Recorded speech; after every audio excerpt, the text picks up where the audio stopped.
Here we go. I did my project based off the Heaven's Gate cult. Heaven's Gate cult started in 1974 by a man named Marshall Applewhite and a woman named Bonnie Nettles. Within the cult, they are known as Doe and T. That was their code name, basically. And Heaven's Gate cult mainly operated out of Rancho Santa Fe, California. It was a religious cult with strong Christian beliefs. It had some sort of like a sci-fi twist to it, basically. And originally, they were called the UFO cult. Now later changed to the Heaven's Gate cult. It was weird. The cult wasn't very violent or abusive in any way. What they would do is they would strip their members of their identity completely. That's messed up. Don't do that. Heaven's Gate cult operated for almost 22 years, going completely undetected. But how do they do it, you might ask? Stay tuned to find out. Let's dive deeper into Marshall Applewhite, who was better known as Herf, because Herf was his father's name, and he looked up to his father.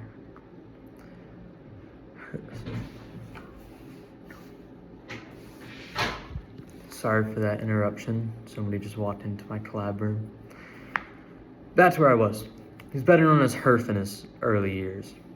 He was known as Herf because his dad was named Herf. So it was like Herf Jr. kind of. His father, Herf Sr., was a Presbyterian minister. And that caused him to move about every 3 years. Most public accounts say that Herf Jr., when I talk about Herf now, I'm going to be talking about Herf Jr. Herf Jr. had very good parents who took good care of him and his siblings, but their accounts were only public. In private, as of what we know, Herf Sr. wasn't very good to his kids. He was a very strict authoritarian who mainly targeted Herf Jr. I don't know why, but for some reason this caused Herf Jr. to want to follow in his dad's footsteps career-wise. This is what made him want to dive deeper into religion, which will eventually play a big role in his cult. Herf went to college to become a minister and graduated with a degree in philosophy in 1952, which was about 20 years before the cult actually started. In that same year, he married his high school sweetheart, a woman named Anne. He went on to go to another college where he would hopefully study for 3 years and become a fully ordained minister. But he dropped out after only a semester to pursue a career in music. He felt that music was his true calling. It wasn't. He actually did have an amazing voice, though. He was particularly good in opera. An amazing voice is not so amazing. Doesn't mean he's an amazing human being. He moved to North Carolina with his wife, and his life was actually pretty normal for a few years, till he got drafted into the military. He eventually got stationed in New Mexico and then got honorably discharged.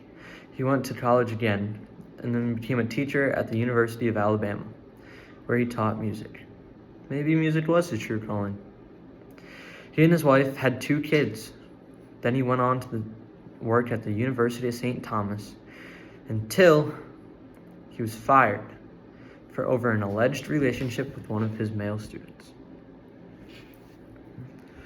Enough about Herf. Let's dive deeper into Bonnie. Bonnie Nettles. She was born in 1927 and raised in Houston, Texas. Her family they practiced the Baptist. I don't really know much about religion, but Baptist. She was Baptist. As an adult, she slowly moved away from being a Baptist. She became a registered nurse, and that was her job. She married a businessman. Businessman's name was Joseph Nettles. Pretty normal life. See, you can compare both of them and having a pretty somewhat normal early adulthood until it takes a big turn. We'll get into that though. She had 4 children with this man named Joseph. and their marriage remained mostly stable until 1972. That sounds interesting, doesn't it? Because 1974 is when the cult started, and 1972 is when their marriage was going bad. That's kind of like really close. So is this what sparked it? Stay tuned. She began, sorry, I lost my place.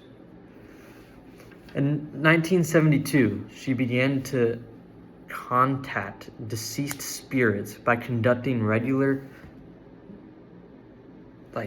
rituals with them, basically. It was weird. It was really messed up.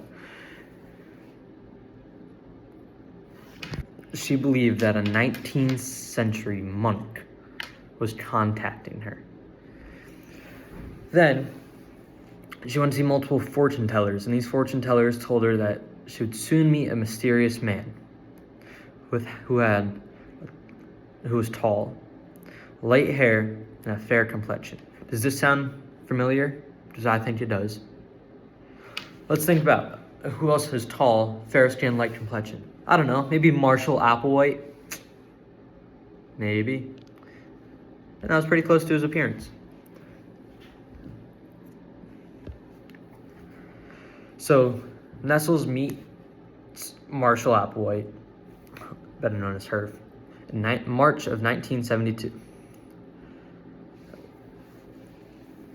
Nobody's really too sure on where they met, but in Marshall Applewhite's writings, he's claimed to be visiting a hospitalized friend when Miss Nettles enters the room, and their eyes locked, and shared and I quote, visiting a hospitalized friend when Mrs. Nettles entered the room, and their eyes locked in a shared recognition of esoteric secrets, end quote. But I don't know, I think that's just still weird that they met in a hospital and then turned out, oh yeah, it was weird. Nestles agreed to perform astrological readings for Applewhite. They had an almost instantaneous spiritual connection.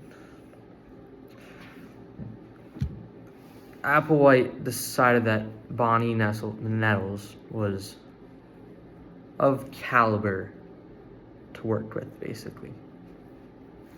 Alright. The two would gain their first follower in May of 1974, when a woman named Sharon Morgan, who had just recently abandoned her children to join them. 1 month later, that's all it lasted for, Morgan left Bonnie and Applewhite to return to her family. Bonnie and Applewhite, why did I just forget his name? I'm blanking. What's his first name? I can't remember. Marshall. Oh, wow, that was bad. That was really bad. Don't think about that. Okay. Bonnie and Marshall.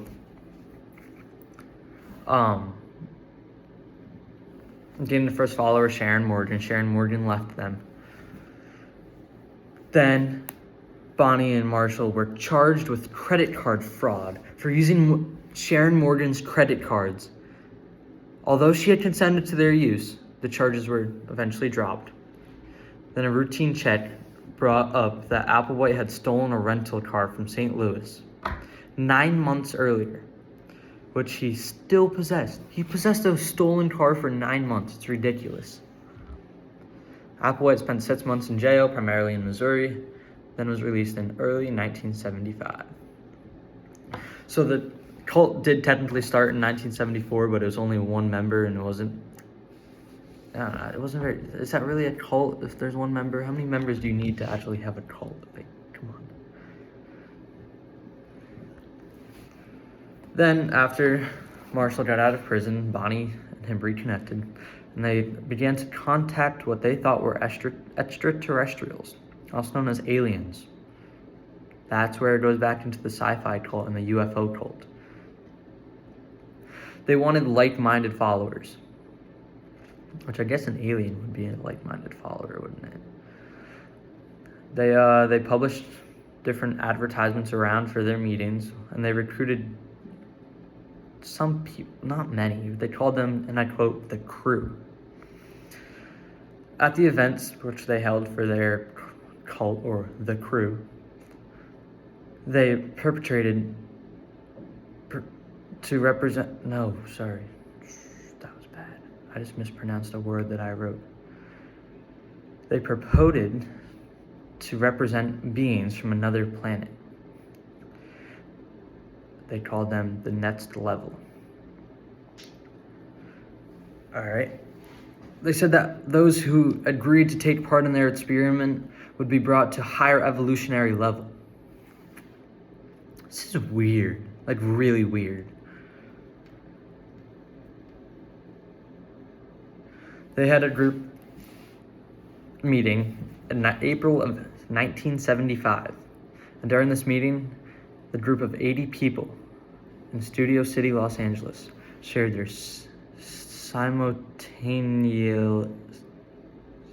simultaneous, that was in quotes, revelation that there were two witnesses in the Bible story of the end of time. Later on in 1975, it was September at this point, Applewhite and Nettles preached at a motel in Waldport, Oregon, after selling all worldly possessions and saying farewell to loved ones. So basically at this point, they were trying to vanish from the public, basically. They were trying to not be seen anymore. And this is eventually how they go undetected, and this is why they remain undetected.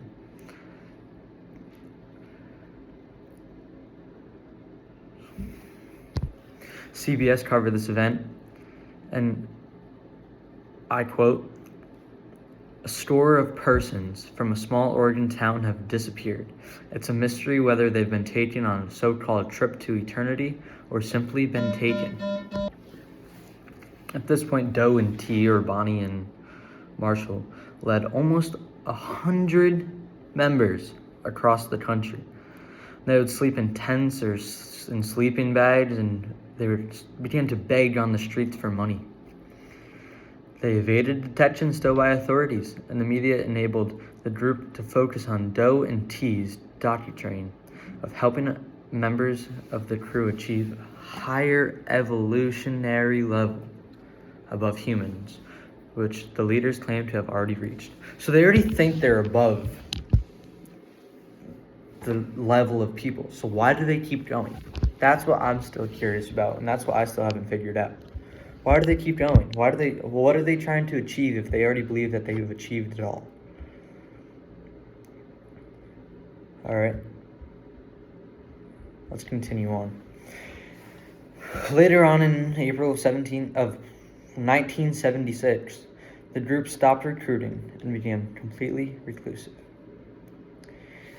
They instituted more sets of rules almost, including there was no sexual activity and no more use of drugs. This was so they would be almost like clean, basically, for when the afterlife almost. This group is disgusting.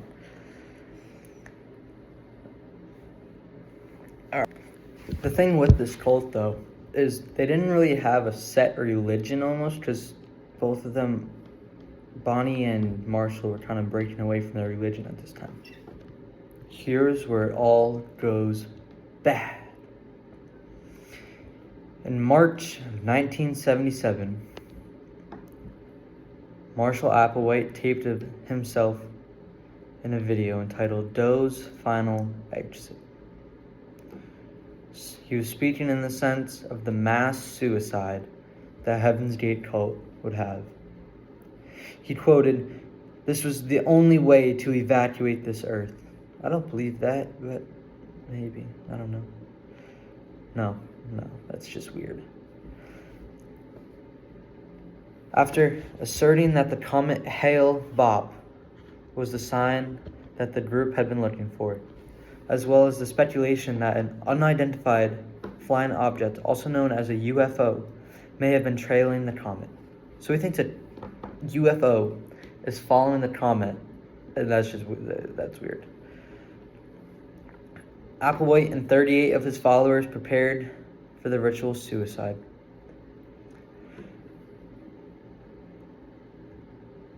As soon as the comet appeared to be at its closest point,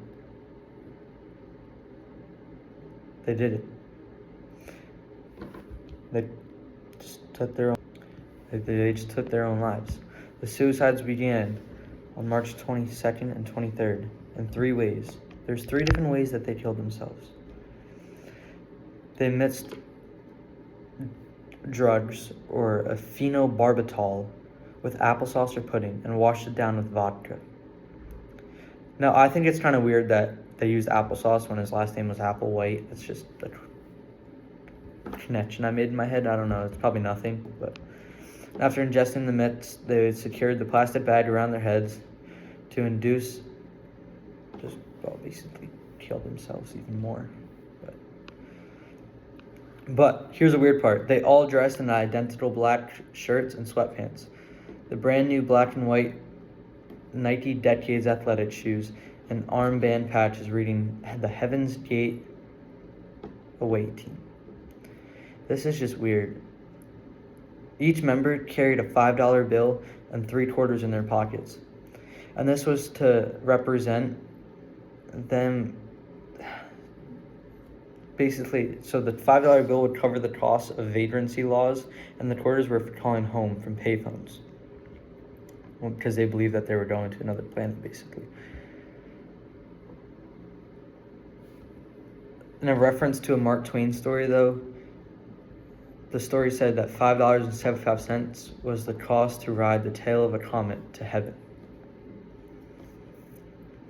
Then after one member died, a living member would arrange the body by removing a plastic bag from the person's head, followed by the posing of the body so that it laid neatly in its own bed, with the faces and torsos completely covered by a square purple cloth.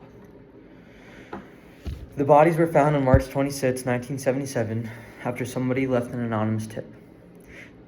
The man who found the bodies was a sole deputy, and he reported the incident and was the first to arrive on scene. He was, quote, overcome by a pungent odor, and the bodies had already started to decompose. After that, there was a copycat suicide. On March 27, 1997, a man wrote a note saying, quote, I'm going on the spaceship with Hale-Bopp to be with those who have gone before me. 3 more members committed suicide in the months following. Some fun, not so fun facts about this, because it's not really fun because it involves death, and drugs, and cults. The Heaven's Gate website is actually still available. It's still up and running. You can actually go and click on the links. It's weird. Yeah. Alright, that's my only fun, not so fun fact. Thanks for listening. I hope I did good. I tried. Thank you.